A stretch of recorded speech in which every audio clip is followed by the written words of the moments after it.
e acompáñanos hoxe unha deputada do Bloque Nacionalista Galego. Carme Adán, moi bons días. Bos días. Por que o Bloque Nacionalista Galego non vai participar nos actos relacionados coa visita do Papa? Porque o Papa Bieito XVI chega a Galiza para unha visita pastoral, a oficiar misa, e nos consideramos que non son actos de Estado, non son actos políticos, non son actos propios de un sistema aconfesional como é o noso, e, polo tanto, que o Bloque Nacionalista non ten cabida en unha misa ou en unha prédica de Bieito XVI. Na véspera e no mesmo día da visita de Bieito XVI están previstos outros actos, outro tipo de manifestacións contrarias á visita do Santo Padre. O Bloque Nacionalista Galego ten previsto participar nestes actos como organización? Como organización non, pode que militantes efectivamente queran expresar a súa opinión, como é bo que a ciudadanía expresa a súa opinión a favor ou en contra da visita de Bieito XVI. Que lle parece, desde o seu punto de vista, que esta viaxe se financie con cartos públicos?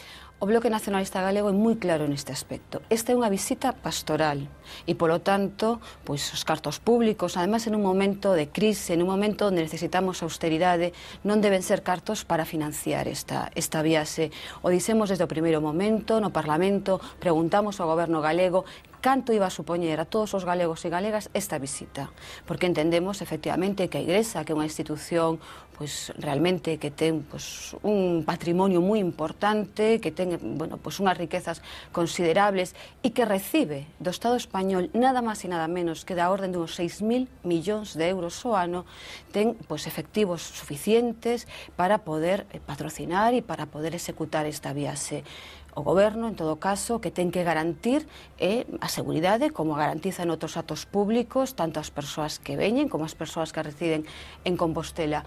En ese sentido, fomos claros desde o primeiro momento, con cartos públicos non se debe financiar, dende a nosa óptica, unha visita pastoral. Desde a súa perspectiva, polo tanto, esta viaxe debería de ser sufragada exclusivamente por cartos procedentes da Igrexa?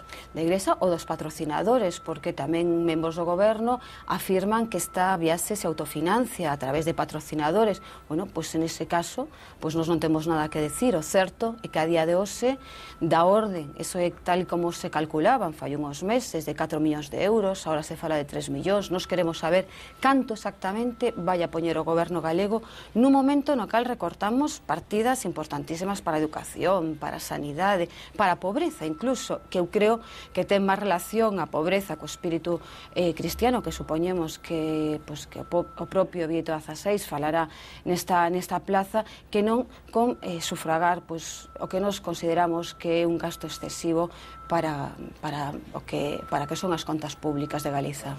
Nun Estado aconfesional, consagrado como tal pola Constitución de 1978, como cree vostede que debería ser entón a relación Igrexa-Estado?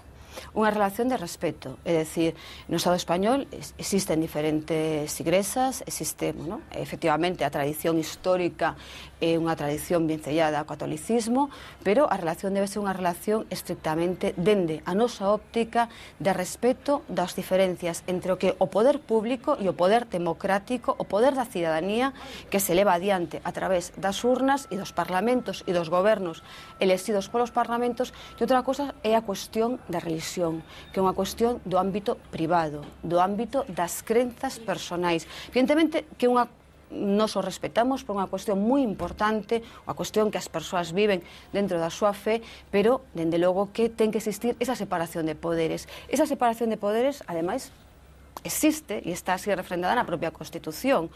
Nos entendemos que, con este financiamento público da propia viaxe pastoral de Bieito XVI, hai unha confusión desa separación entre o que é, por un lado, o ámbito do privado e da religión e o ámbito público e da política. Agardan vostedes que a Igrexa en xeral e o Papa en particular teñan algún tipo de xesto cara ao recoñecemento da identidade cultural e lingüística de Galicia? Aquí hai dúas cuestións. Esperamos que o Goberno galego, o Goberno de Feijóo, tivera a sensibilidade suficiente en facerlle chegar tanto a Iglesia como o propio Papa Bieito XVI as diferencias culturais e lingüísticas desta terra. Primeiro, porque efectivamente xa o propio Concilio Vaticano II deixa ben claro a necesidade de recoñecemento das linguas e das culturas nas cales a Iglesia Católica ten as súas sedes. Por lo tanto, agardamos que dun goberno que fai gala constantemente de plurilingüismo, e eu incluso hoxe estiven de camiño ata aquí podendo ver os cartéis nos cales o galego non aparece.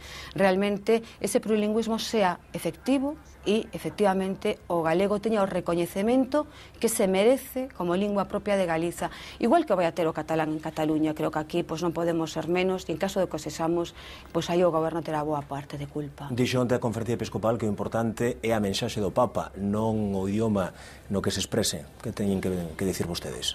Bueno, os seres humanos se expresan en diferentes idiomas. Evidentemente, o concepto será moi importante, que para os religiosos, para as persoas crentes, o que aquí diga o Papa, evidentemente a súa mensaxe é importante, pero a lingua non é baladí. Se non o di en latín é porque xa se deu un paso adiante e se utilizan outras linguas que en un momento non se consideraban actas para os actos religiosos. Se non se expresa en galego, significa que non considera o galego apto para transmitir esa mensaxe. Nos, evidentemente, creemos que o galego é unha lingua de comunicación para calquer tipo de mensaxe.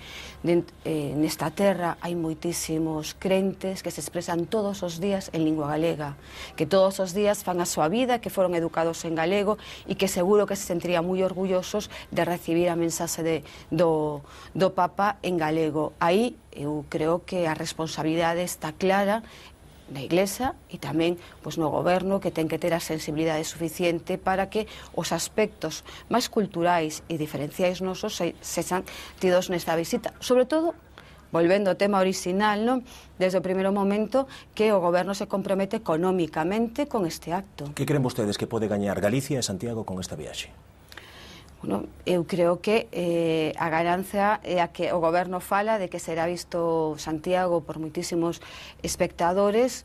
Eu creo que, como calquer espazo nos cal se visita unha personalidade que é moi coñecida. Realmente, esta viaxe o que vemos é que a cidadanía de Santiago perde mobilidade, que se perden cartos públicos, e ese suposto retorno de imaxe económico. Eu realmente me pregunto, creo que a función da cabeza visible da Iglesia non é ser de promoción turística. É dicir, eu creo que aí se están confundindo planos. É dicir, para nós o problema aquí é que o que é un acto estritamente religioso se convierte, efectivamente, se magnifica e se fala de retornos.